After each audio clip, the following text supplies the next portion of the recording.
Welcome once again to our channel maths and tips by A Verma. आज हम 11th class टिक्नोमेट्री last exercise करने वाले हैं। इसके बाद केवल रह जाता है मिसलेनियस। ठीक है, इसमें क्या है हमारे पास जनरल सॉल्यूशन और प्रिंसिपल सॉल्यूशन। लेकिन जनरल सॉल्यूशन और प्रिंसिपल सॉल्यूशन में केवल एक चेंज है, जितने भी हमारे टिक्नोमेट्रिक फंक्शंस होते हैं साइन, कॉस, टेन, सेक, कॉसेक और कॉट, सब के सब क्या हैं, पीरियोडिक फंक्शंस हैं। पीरियोडिक फंक्शन का मतलब क्या है कि जैसे मैं साइन के ग्राफ की बात करूं तो साइन का ग्राफ होता है इस टाइप से, ठीक, ऐसे। इसका मतलब क्या हुआ, ये ज़ीरो है, ये π/2 पे हाईएस्ट वैल्यू मिलती है, पाई पे ये ज़ीरो हो जाता है, 3π/2 पर ये माइनस में आता है और 2π पर वापस ज़ीरो, फिर 2π से ये नया साइकिल शुरू हो जाता है इसका। तो इसका मतलब क्या है कि यहाँ से यहाँ तक के बीच की जो वैल्यूज़ हैं वो आगे ये सब वैल्यूज़ क्या होती है, रिपीट होती है। ठीक है, तो प्रिंसिपल सॉल्यूशन और जनरल सॉल्यूशन का मतलब क्या हुआ कि यहाँ से 0 से 2π तक जितनी वैल्यू गेन करेगा फंक्शन वो कहलाती हैं उसकी प्रिंसिपल सॉल्यूशन। और जो n की टर्म्स में आ जाएगा, n क्या शो करता है यहाँ पे, n होता है इंटीजर, क्योंकि नेगेटिव में भी वैल्यू सेम गेन होती हैं, सेम पीरियड होता है, ये कहलाता है पीरियड 0 से 2π, जिसमें एक साइकिल कंप्लीट हो रहा है। ठीक है, अब तीन फॉर्मूले हैं केवल जो आपको याद रखने हैं। एक तो है हमारा sine x equals to sine alpha के लिए, दूसरा है cos x equal to cos alpha के लिए, और तीसरा है आपके पास tan x equals to tan alpha के लिए। ठीक है जी, अगर मेरे पास साइन एक्स इक्वल आ जाए साइन एल्फा, एल्फा कोई भी पर्टिकुलर वैल्यू है, कांस्टेंट वैल्यू है, तब हमने x की वैल्यू क्या लेनी है, यहाँ पर x के लिए जो फॉर्मूला होगा n pi minus plus minus 1 whole power n into alpha, और n क्या शो करता है यहाँ पे, n बिलोंग्स टू z, यानी इंटीजर है n। ठीक हो गया।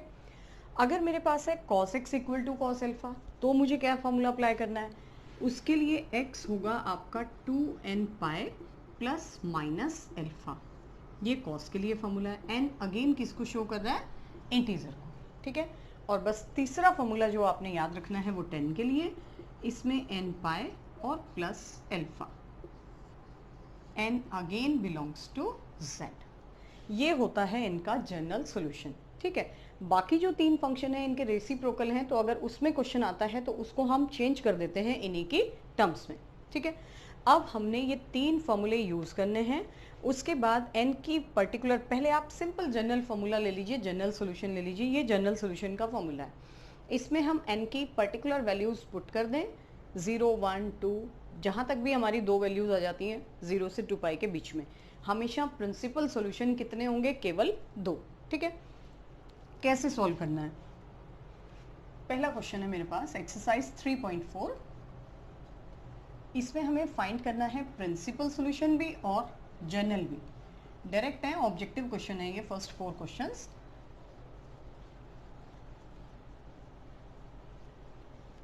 पहला क्वेश्चन है, इफ 10x इक्वल्स टू √3।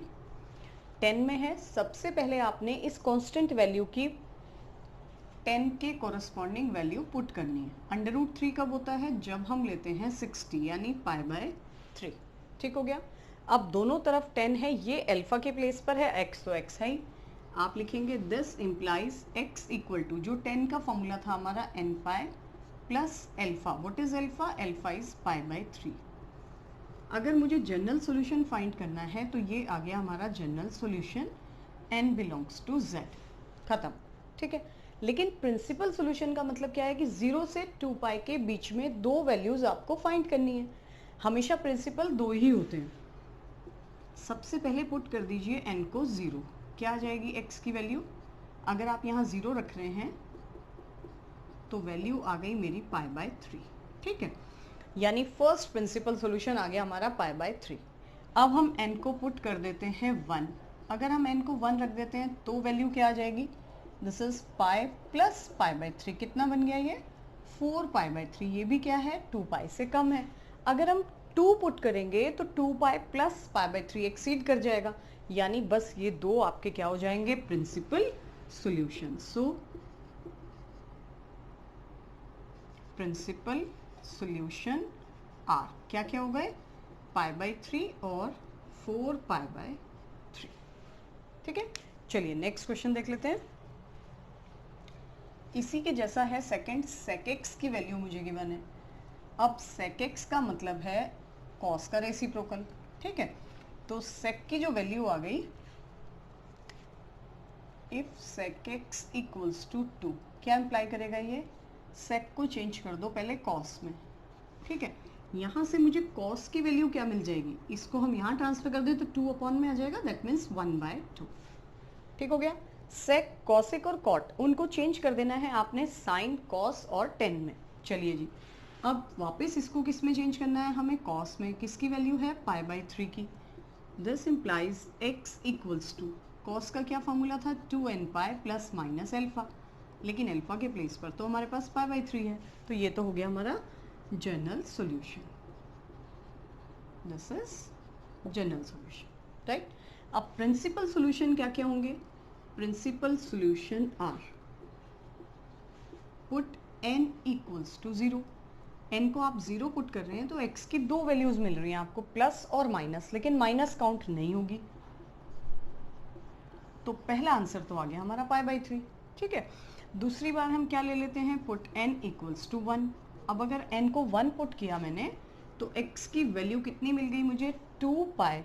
अब इसमें मैं प्लस करूंगी तो 2π से एक्सीड हो जाएगी, यानी यहाँ पे मुझे क्या साइन काउंट करना है, माइनस साइन, राइट। अब आपने क्या किया, 6 - 1 यानी 5π/3, ये आपका दूसरा आंसर। एक ये आंसर हो गया, एक ये आंसर हो गया। ठीक हो गया। चलिए थर्ड क्वेश्चन है मेरे पास, cot x equals to √3। cot x equals to √3, cot को क्या लिखते हैं आप, 1/10। तो इसको मैं रिवर्स कर दूं तो 10x मुझे मिल जाएगा 1/√3। ठीक हो गया। अब 1/√3 10 में किसकी वैल्यू है, π/6 की, ये रख दिया हमने π/6। ठीक हो गया। अब π/6, अच्छा सॉरी, इसमें माइनस है, ये यहाँ माइनस, तो ये भी माइनस होगा और ये भी माइनस होगा।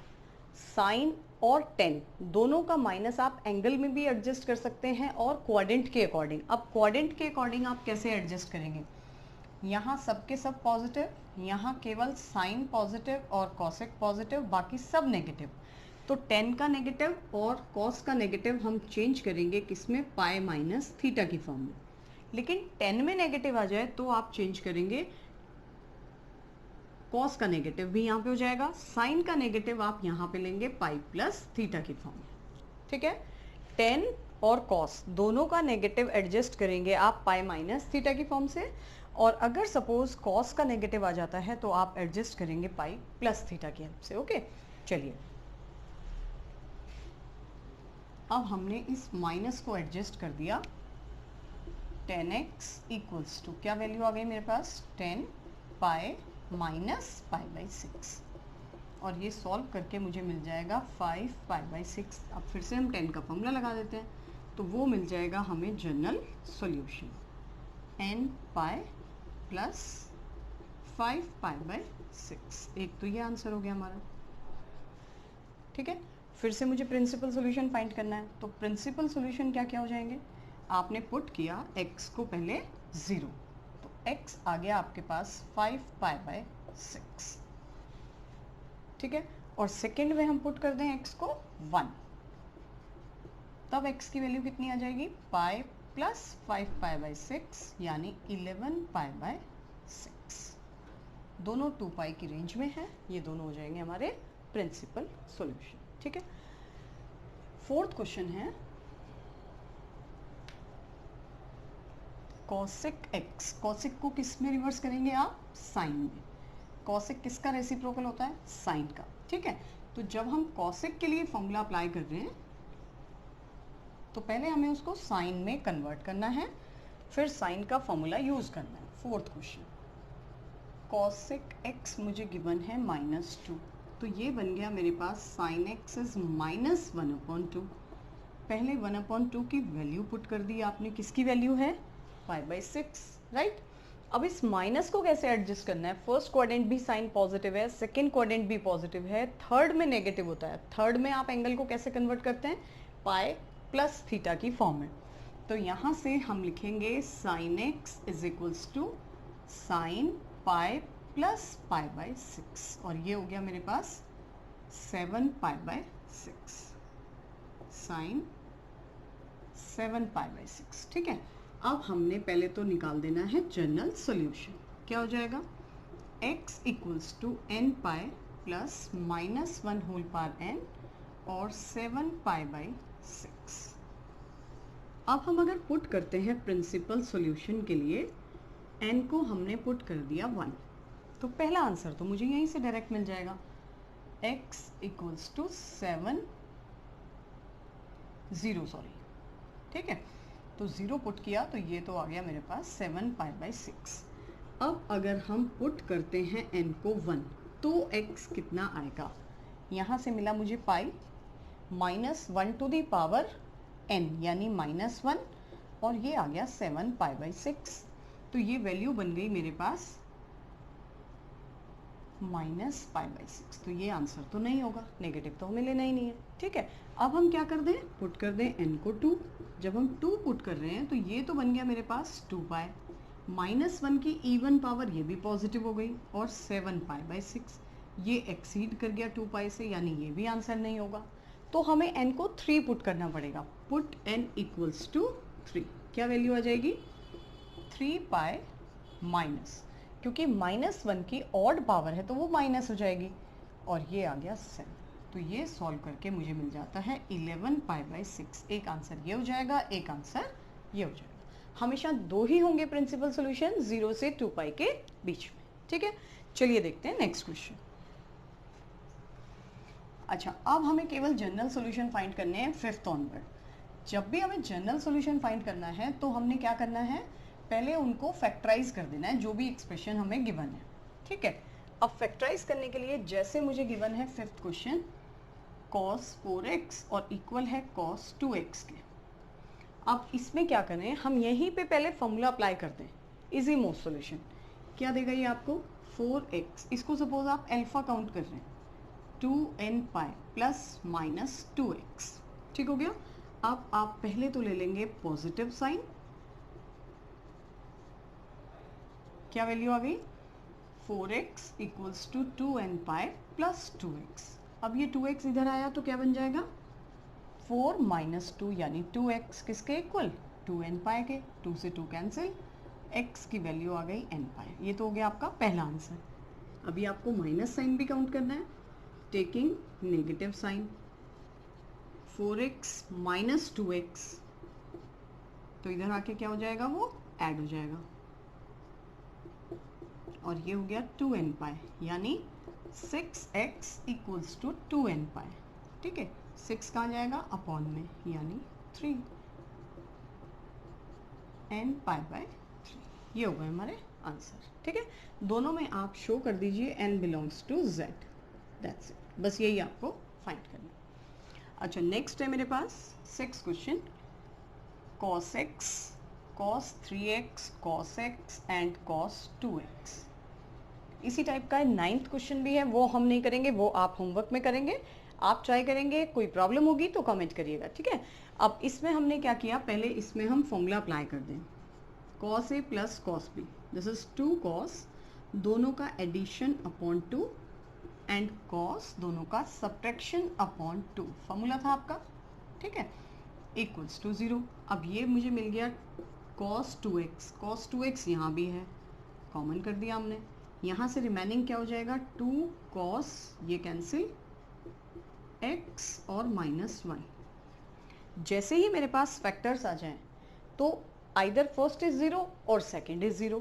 अगर आप फर्स्ट को 0 ले रहे हैं, आइदर cos 2x इज 0 और 2 cos x माइनस 1 इज 0। यहाँ से क्या लिख सकते हैं हम, cos 2x 0 कब होता है cos पाई बाई 2 पर, तो 2x की जो वैल्यू आ गई that is 2n pi plus minus pi by 2। 2 से आप क्या कर देंगे, डिवाइड कर देंगे, तो n pi plus minus pi by 4। ठीक हो गया जी। अब इसको अगर हम सॉल्व कर रहे हैं तो cos x क्या मिल गया मुझे हाफ, और हाफ कब होता है cos पाई बाई 3 पर, तो यहाँ से जो x की वैल्यू आ गई that is 2n pi plus minus pi by 3। तो जब भी आपको प्लस में टर्म्स गिवन है, अगर 2 ही टर्म है इसकी तरह, तो आप यहीं पे फॉर्मूला लगा सकते हैं और उसके बाद पॉजिटिव नेगेटिव आप अलग अलग कंसीडर करेंगे। लेकिन अगर 3 टर्म है तो इस टाइप से, या एक ही साइड है दोनों, तो पहले आप उसमें फॉर्मूला अप्लाई करके उसको सॉल्व करें, फैक्टराइज करें और फिर अलग अलग फैक्टर से आपने क्या करना है, वैल्यूज फाइंड करनी है। क्वेश्चन नंबर 7 में क्या है, sign 2x plus cos x। अच्छा, अब साइन 2x का क्या फॉर्मूला आप अप्लाई कर सकते हैं। 7th है मेरे पास, sine 2x plus cos x is 0। एक फॉर्मूला होता है साइन 2x का, 2 साइन x कॉस x। यहाँ तो कॉस x पहले से है। अब हम क्या करेंगे, राइट, कॉस को कॉमन करेंगे आप, तो कॉस x आपने कॉमन कर दिया, 2 साइन x प्लस 1। फिर से 2 फैक्टर आ गए। क्या करना है अब हमें, पहले फर्स्ट फैक्टर को 0, फिर सेकेंड को 0, तो वापस आप वही लिखेंगे, आइदर फर्स्ट इज 0 और सेकेंड इज 0। यहां से क्या लिख सकते हैं हम, cos x वापस 0 कब होता है, π/2 पर, यानी x की वैल्यू आपको मिल गई 2n पाई प्लस माइनस π/2। ठीक हो गया। अब यहाँ से हम अगर sin x को फाइंड कर दें तो ये 1 उधर गया, 2 अपॉन में आया, यानी -1/2। अब -1/2 के लिए पहले आपको इस माइनस को एडजस्ट करना पड़ेगा। अब माइनस कैसे एडजस्ट होगा, थर्ड क्वाड्रेंट के अकॉर्डिंग, क्योंकि सेकंड क्वाड्रेंट में तो साइन पॉजिटिव है, यानी साइन x हमें मिल गया साइन पाई प्लस π/6। ये हो गया मेरे पास 7 π/6। अब हम x का फॉर्मूला लगा दें, n pi plus -1 whole power n into 7 π/6। Also n belongs to z, और यहाँ भी आप मेंशन करेंगे n बिलोंग्स टू z। ठीक हो गया। अच्छा, एक लास्ट क्वेश्चन और देखिएगा, क्वेश्चन नंबर 8।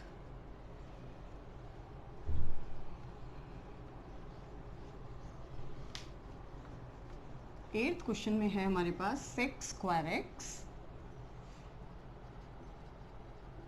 2x और 1 माइनस 10 2x।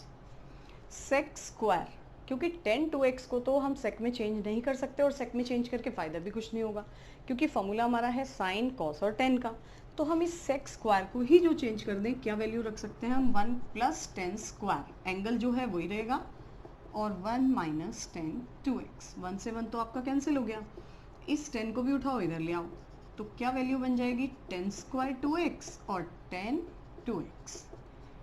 क्या कर सकते हैं, ऑब्वियसली कॉमन, 10 2x को कॉमन कर दिया, यहाँ से क्या मिला मुझे, 10 2x, यहाँ से मिला 1। फिर से 2 फैक्टर आ गए, आइदर फर्स्ट इज 0 यानी 10 2x इज 0 और सेकेंड इज 0। सेकेंड का मतलब 10 2x इज -1। ठीक हो गया।